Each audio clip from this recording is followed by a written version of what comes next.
Hello, spooky friends. I like to stay positive on this channel. Why should I talk about something I didn't like? But I worry. I worry that you'll think, hey, kitty digs for old shows. That sounds like fun. And it is. But there are landmines. This week, I'd like to save you some time by telling you about 3 shows that will make you regret your life choices. Now read all of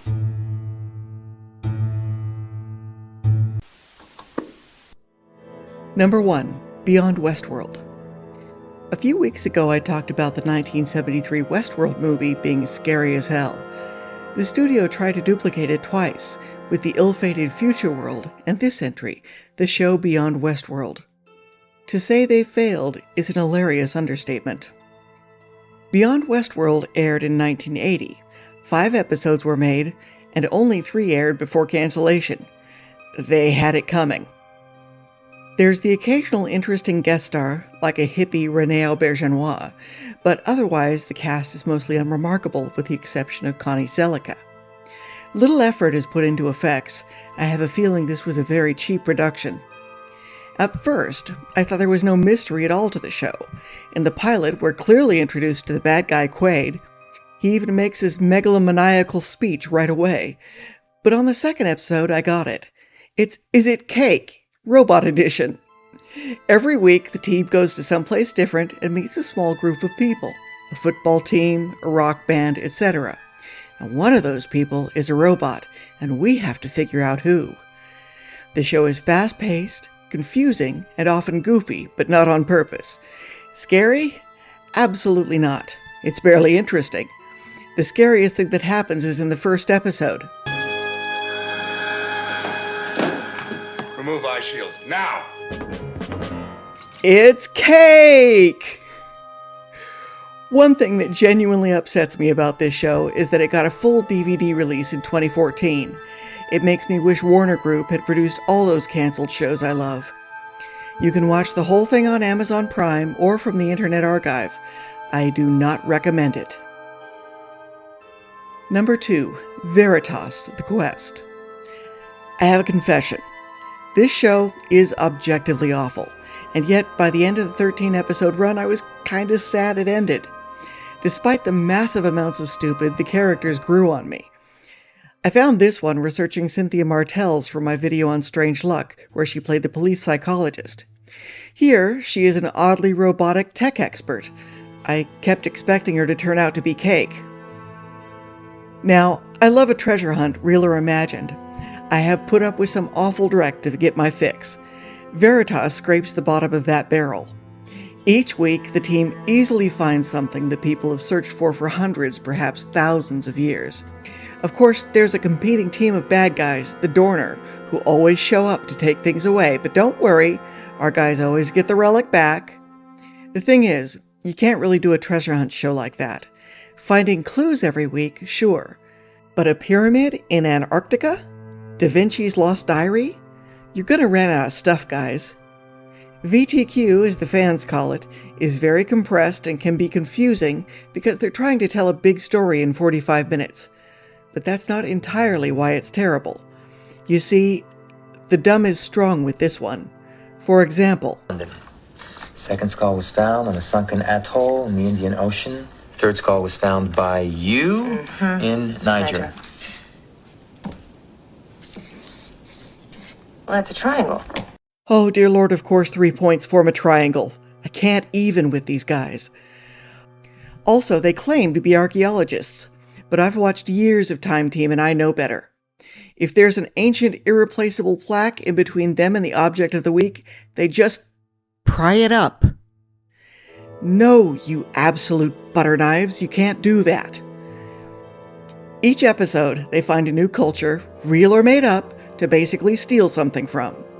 And the cultures that aren't made up, well, they're certainly made up here. There's an episode with Jewish mysticism that would probably make a rabbi cry. The sad part is, there are some really good bits here. The cast is wonderful. The show centers around Ryan Merriman playing a 17-year-old Nico Zond, so it's aimed squarely at teenagers, which, to be clear, is no excuse for any of this. Alex Carter, Eric Balfour, and Kobe Smulders are in there, plus Arnold Vosloo is the guy who was raised by monks and knows all the martial arts. And who doesn't love Imhotep? The intro music is a bop. I sat through it for all 13 episodes. The effects look expensive. And of course, on the 13th episode, the show actually got interesting. They introduced a long-term arc and some special sauce for Nico. Sadly, sort of, viewers on ABC didn't get to see that, as only 4 episodes aired. If you want to brave it, the YouTube copies are pretty pants, but there are a couple of Internet Archive copies that are better. As usual, everything's linked below, and then some, because I know you want a fanfic archive, right? Number 3, Harsh Realm. Chris Carter, you got some splaining to do. I'll probably catch some heat from this one. It has 44% on Rotten Tomatoes, so somebody must like it. Harsh Realm was a series about soldiers caught in a virtual reality game. A world identical to ours, but a guy named Santiago is slowly taking over the entire place. Somehow, this relates to a disaster in the real world. I honestly didn't get that far. Only 9 episodes, and I had to bail after 3. I feel like a stinking coward. But here's the thing. I can handle stupid sometimes, but I can't handle boring. You see, there's nothing interesting about this alternate reality game. It's just a place with a bunch of soldiers. The only fantastical bit are glitches that help you go from place to place, mostly to escape trouble. Now, they could have used the excuse that the bad guy, Santiago, was misusing the game, and that created weird stuff. They could have had monsters, distortions, all sorts of neat things.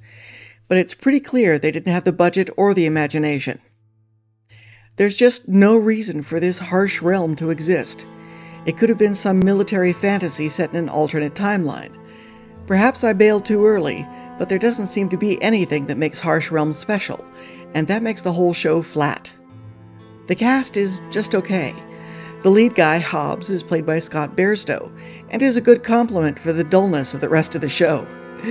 D.B. Sweeney plays Mike Pinocchio, and I really hope they explain the stupid name after I stopped watching. I like the dog. He was a very good dog. The show was inspired by the comic by James Hudnall and Andrew Paquette, yet they had to sue to get credit. Not cool. It isn't just that we expected more of Chris Carter here, it's that we would expect more of anyone. But I will say Carter didn't get away with it. The show was pulled after 3 of the 9 episodes aired. I guess nobody else hung on any longer than I did. The absolute best thing about this show is it's been remastered by the wonderful Owen Davies, who does a fantastic job of bringing old shows back to life. Even if it's awful, it's good to have a nice copy to watch. All of these shows have fans. Well, maybe not beyond Westworld. And you know what? Good on them. I would never begrudge a person a silly pleasure that doesn't hurt anyone else. If you want to give these shows a try, go for it. If you like them, feel free to give me a scolding. Now I'm going to go watch the opening credits to Veritas: The Quest again. Special thanks to the dedicated fans who kept these works alive, because even the worst show doesn't deserve to disappear completely. And thank you, spooky friends. I love you to death. Good night.